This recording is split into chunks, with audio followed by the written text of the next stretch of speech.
Look, I never understood my mum's rules growing up. No going out after dark, no hiking in the woods, and never follow the trail behind our house. 20 years ago, I came to realise why she had those rules. We lived in a quiet town that was surrounded by hundreds of square miles of woods with a population that was just over 10,000 people. And local law enforcement was next to nil. We had 3 gas stations, 2 grocery stores and 2 schools. Curfew for the town was at 9 p.m. They said bears hunted at night and if we were out, they would eat us. We were kids, so we didn't question that when we were told. I'll never forget that night when I was out past 9 p.m. and I found out the true reason as to why people were not allowed out after dark. It was October the 24th to be exact. It was a regular evening, nothing special. The air was thin and crisp as I rode my push bike towards my house, which was still clear across town from me. My watch had read 8:38 p.m, so I had a little over 20 minutes. My mum was quite overbearing, so I knew I had to get back home in time.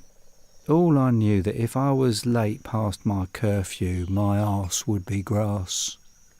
So I hightailed it up and down the steep hills that made up the main road I travelled on. Dense woods lined both sides of the street. Pop. My tyre had busted with a loud noise, causing me to swerve off the road and fly over the handlebars, landing on my back in the wooded area. White dots had circled the air around my head as I lay dazed from the crash. A clacking noise echoed through the silent air. I quickly got to my feet, but by the time I was up, the clacking noise had ceased, and once again the area had become silent again. Not even crickets or other creatures made a sound. It was dead silent. Stricken with fear, I stood frozen to the spot. There I was, a 10-year-old kid in the woods after sundown, and darkness was rapidly approaching. The clacking noise started up again, and this time it seemed closer.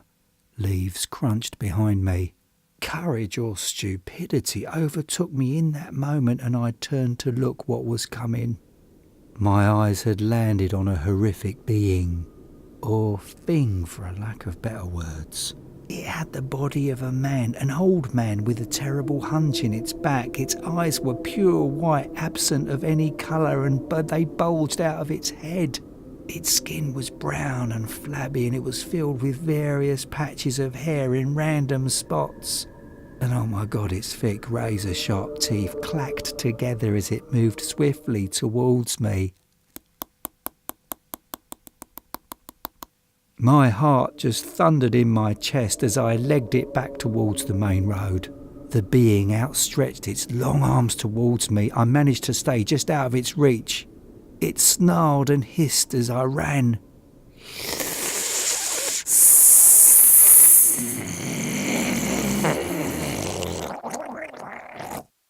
I reached the main street and it stopped where the woods met the edge of the road. Once I realised I wasn't being chased, I stopped and turned to notice it standing eerily still, watching me with its blank white eyes. It's almost as if this thing was restricted to the woods only and couldn't step on solid ground outside of them. In that moment I had a plethora of questions and no answers. What is this thing? Where did it come from? Is it human or something? And are there more like it? I ended up running the rest of the way home and never spoke a word of what happened to anybody. I feared I just knew people wouldn't believe me. I've since moved out of that town and I've never looked back. I've got 2 kids and a beautiful wife now. My kids often argue with the rules I set, but there's a reason for them, just like my mother had her reasons.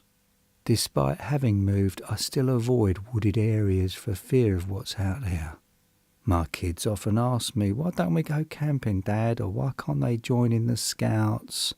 And you know what, maybe one day I'll explain it to them what happened to me, but for now I choose not to.